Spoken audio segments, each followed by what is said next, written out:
નમસ્કાર વિદ્યાર્થી મિત્રો, સારથી સપોર્ટ યુટ્યુબ ચેનલ પર આપ તમામ મિત્રોનું હાર્દિક સ્વાગત છે।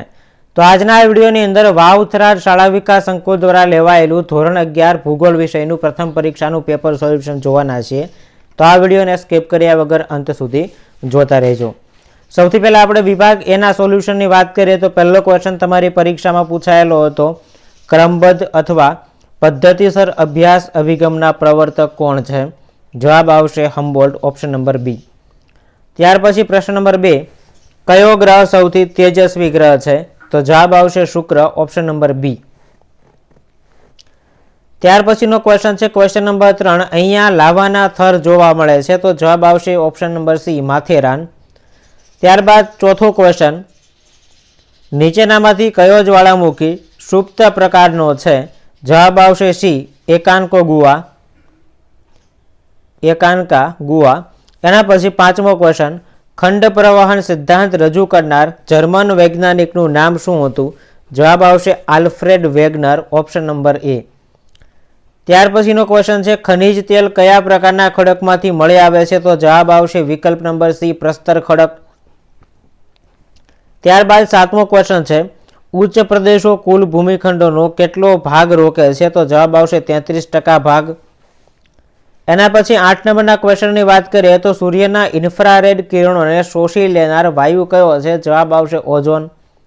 એના પછી 9મો ક્વેશ્ચન, તાપમાનના ઉર્ધ્વ ઘટાડાના દરને શું કહેવામાં આવે છે? જવાબ આવશે લેપ્સ રેટ। એના પછીનો ક્વેશ્ચન છે, યુએસમાં ચક્રવાત કયા નામે ઓળખાય છે? તો જવાબ આવશે ટોર્નેડો, ઓપ્શન નંબર ડી। એના પછીનો ક્વેશ્ચન છે, કયા પવનો બરફભક્ષી છે? જવાબ આવશે ચિનુક। ત્યારબાદ સમુદ્ર તળના કયા ભાગ ઉપર સૂર્યનો પ્રકાશ પહોંચી શકે છે? 12 નંબરના ક્વેશ્ચનમાં જવાબ આવશે ખંડીય છાજલી। એના પછી પ્રકાશ સંશ્લેષણ દ્વારા વનસ્પતિ કયો વાયુ વાતાવરણમાં છોડે છે? તો વાતાવરણની અંદર ઓક્સિજન વાયુ મુક્ત કરે। નીચેનામાંથી કયો પ્રકોપ માનવ સર્જિત છે? જવાબ આવશે અણુ વિસ્ફોટ। ત્યાર પછીનો ક્વેશ્ચન છે, ધ સર્વે ઓફ ઇન્ડિયા નામની સંસ્થા ક્યાં આવેલી છે? જવાબ આવશે દેહરાદૂન। અને છેલ્લો વિકલ્પ છે, ઝીરો રેખાંશવૃત્તને શું કહેવામાં આવે? એને ગ્રીનિચ રેખા કહેવાય। ત્યાર પછી આપણે વિભાગ બીના ક્વેશ્ચનના સોલ્યુશનની વાત કરીએ તો 17 નંબરનો ક્વેશ્ચન છે, વર્તમાન સમયમાં ભૂગોળનું મુખ્ય વિષય વસ્તુ કયું છે? તો જવાબ આવશે પર્યાવરણ। ત્યાર પછીનો ક્વેશ્ચન છે, પૃથ્વીની સપાટીનું વન આવરણ અહીંયા લખેલું છે, પણ હકીકતમાં અહીંયા વન આવરણ નહીં, ઘન આવરણ આવશે। ઘન આવરણ કયા નામથી ઓળખાય છે? તો જવાબ આવશે મૃદાવરણ। પેપરની અંદર ટાઈપિંગ મિસ્ટેક છે એ। એના પછી હિમાલયને સ્થાને પહેલા કયો સમુદ્ર હતો? તો જવાબ આવશે ટેથિસ નામનો સમુદ્ર હતો।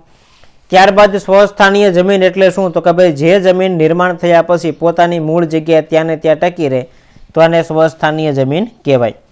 મેદાનના પ્રકારો જણાવો? તો કે સાહેબ મેદાનના 3 પ્રકાર છે, કિનારાના મેદાન, ઘસારાના મેદાન અને નિક્ષેપણના મેદાન।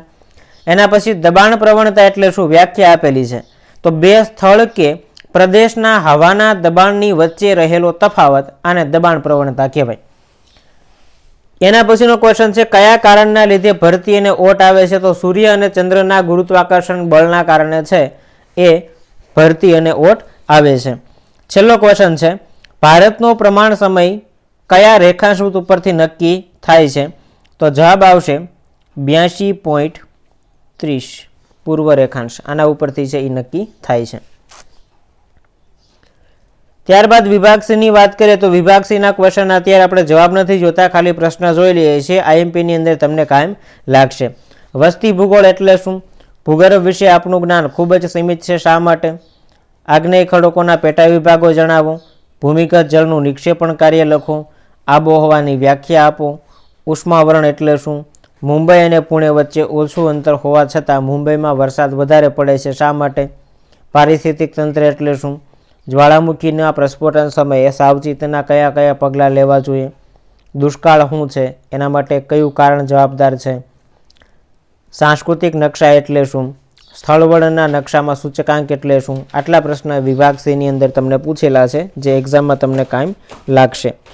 ત્યાર પછી આપણે વાત કરીએ વિભાગ ડીના ક્વેશ્ચનની અંદર, તો ટૂંક નોંધની અંદર ભરતી વાત પૂછાઈ શકે એવું છે, ભારતીય ભૂતકતીનું સંચલન સમજાવો, જમીનના મુખ્ય લક્ષણો જણાવો, મેદાન એટલે શું? મેદાનના પ્રકારો જણાવી તેનું મહત્વ વર્ણવવું.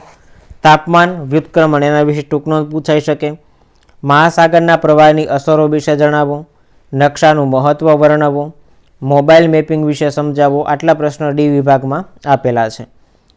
ત્યારબાદ એ વિભાગના ક્વેશ્ચનની વાત કરીએ તો 5માંથી કોઈ પણ 3 ક્વેશ્ચનના જવાબ લખવાના હતા. જ્વાળામુખીના પ્રકારો જણાવી દરેક વિશે ટૂંકમાં સમજાવો.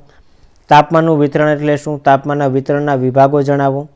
વૃષ્ટિના પ્રકારો જણાવી ભૂપૃષ્ઠની વૃષ્ટિ વિશે વિગતે સમજૂતી આપો. આહાર શૃંખલા વિશે સમજાવો અને ઔદ્યોગિક દુર્ઘટનાની ચર્ચા કરો.